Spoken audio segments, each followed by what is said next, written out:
नमस्कार। मुंबई से फिर एक बार आपके सामने मैं हूं रविंद्र जैन, देश और जनता के हित में सदैव तत्पर, सच्चाई के आधार पर बात करने वाला। दोस्तों, संपूर्ण हिंदुस्तान को 15 अगस्त की हार्दिक शुभकामनाएं। हम देंगे आपको सच्चे दिल से, लेकिन हमारे भारत में 99% नेता जो डकैत बन चुका है, वो 15 अगस्त को झंडा लेके ये साबित करेगा कि हम असली देशभक्त हैं। दोस्तों, भारतवासियों, आपके खून पसीने की कमाई पर ये देश का नेता अय्याशी करता है। अगर आपने आवाज़ न उठाई तो आपको बिल्कुल नंगा कर देगा, रोटी रोटी को मोहताज कर देगा। इसकी वजह बताते हैं आपको। ये क्या काम करते हैं, पहले तो हमें जानना जरूरी है कि नेता आखिर करता क्या है। हर नेता के इलाके में वसूली, डकैती, ड्रग्स के कारोबार, अवैध धंधे, आखिर ये सत्ता पर क्या करता है। आप समझिए, सत्ता पर जो आप वोट देते हैं, चुन के लेके आते हैं, वो नेता क्या करता है। मिलीजुली सरकार, शासन प्रशासन की मिलीजुली ये जोड़ी मियाँ बीवी की, आपसे हर तरह से पैसा वसूला जाता है। देखिए, आप टैक्स देते हैं, उसके बाद आप कॉलेज में जाएंगे, डोनेशन लिया जाएगा। किसी भी ऑफिस में जाइए आप, 1000, 500, 2000, 10,000, जैसा जिसको मौका मिला वो आपको लूटेगा ही लूटेगा। छोटी छोटी बातें, सरकारी डिपार्टमेंट के लोग, जैसे राशन कार्ड है, बिजली विभाग है या कोई भी विभाग है, आप वहाँ जाइए, काम करा के बोलिए। आपको कमियाँ निकालेगा, ये कमी है, ये फॉर्म लेके आओ, कल आना, परसों आना। लेकिन इन हरामखोरों को अगर आप 500 रुपये दिखा देंगे तो आपका काम तुरंत हो जाएगा। बोले बैठिए, हम आपका काम कर देते हैं। तो मेरी विनती है उन बुद्धि लोगों से जिनमें बुद्धि है, मोबाइल में मत घुसिए।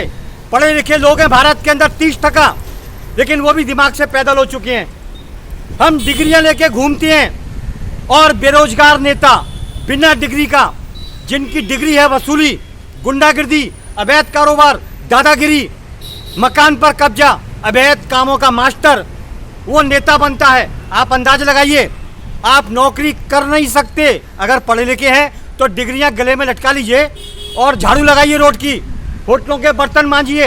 इससे ज़्यादा भारत में कुछ नहीं हो सकता है, क्योंकि हमारे देश का नेता अंगूठा छाप और खतरनाक है, माफिया है। भारत के अंदर कोई भी माफिया नहीं, सबसे बड़ा माफिया भारत का नेता है, जो कल निकलेगा अपने घर से बाहर, अपने दड़बे से बाहर, अपने पद से बाहर और तिरंगा लेके भारत माता की जय बोलेगा।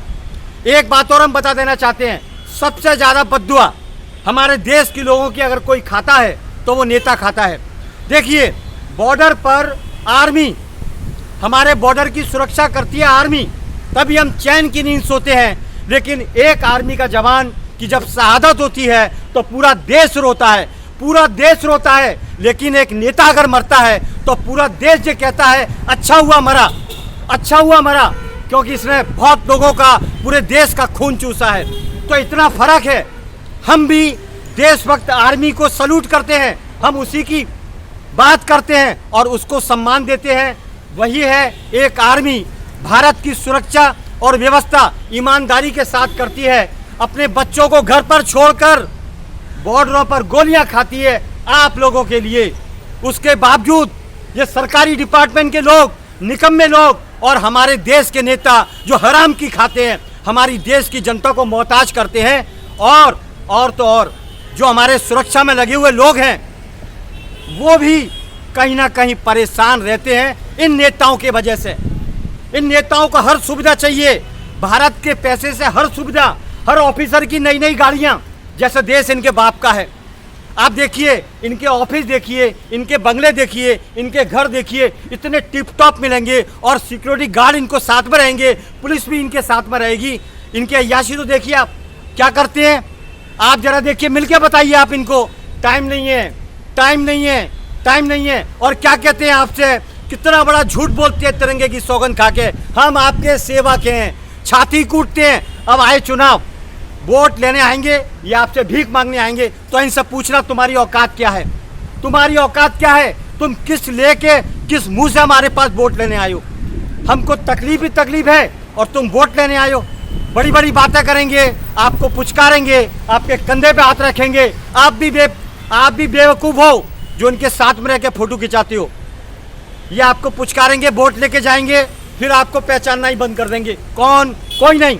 फिर अय्याशी करेंगे ये, क्योंकि 5 साल का इनको ठप्पा लग गया, इनको आई कार्ड मिल गया नेतागिरी का, इनको गुंडागर्दी का आई कार्ड मिल गया। फिर ये गुंडागर्दी करेंगे, आपके ऊपर टैक्स पर टैक्स लगाते जाएंगे, सुविधा के नाम पर आपको घुमाते जाएंगे। ये है भारत का अंधा कानून, अंधा कानून। इसीलिए कहते हैं ये अंधा कानून है, ये अंधे ही अंधे है, इसलिए अंधा कानून है। मुगलों ने हमारे भारत को लूटा, अंग्रेजों ने लूटा, और अब हमारे नेता लूट रहे हैं किसको? उन लोगों को मारते हैं जो इनके खिलाफ आवाज उठाता है, जो सच बोलता है। सच बोलने को मरवाने वाले हमारे भारत के नेता हैं। धीरे धीरे करके भारत की खूबियां सब खत्म कर देंगे ये अय्याश नेता। इस समय एक ही नेता है जो देश हित में सोचता है, जनता के हित में सोचता है, वो है योगी आदित्यनाथ, जिसने न्याय किया है। कानून पर कानून नहीं, तारीख पर तारीख नहीं, सीधा ठोक दिया है। फिर वो कोई भी जाति का रहो, उसने न्याय किया है, उसी व्यक्ति को चुनिए। बाकी नेता अय्याश है। हमारे योगी का कोई खर्चा नहीं। देखिए, मैं किसी पार्टी से नहीं हूँ, मैं किसी नेतागिरी में नहीं हूँ, मैं सिर्फ जनता के हित में बात करता हूँ। ये नेता कायर और बुज़दिल हैं। ये शिवाजी महाराज के नहीं है, ये महाराणा प्रताप के नहीं है, ये उनके साथ बैठ भी नहीं सकते हैं, क्योंकि हम जैसे बोलने वालों को फंसवाते हैं, मरवाते हैं। सरकारी डिपार्टमेंट में जाके बोलते केस डालो, किसी लड़की को भेजते 50,000 रुपए लेके जाओ, उसको फंसा दो लड़की के केस में। ये बुज़दिल कायर गंदे खून के हैं, हमें नहीं मालूम ये किस खून के हैं। दोस्तों, जाग जाओ, आप एकजुट हो जाओ, वरना आपको जाति पात में लड़ाकर आपको जड़ से मिटा देंगे। इन नेताओं के बाप का कुछ नहीं जाएगा, भर भर के थैले लेके उड़ जाएंगे, इस हिंदुस्तान से छूट के बाहर चले जाएंगे, वहाँ जाके अय्याशी करेंगे और हमारे भारत को नंगा कर देंगे। फिर आऊँगा मैं नए विषय के साथ 15 अगस्त के बाद। मैं हूँ मुंबई से रविंद्र जैन। जय हिंद।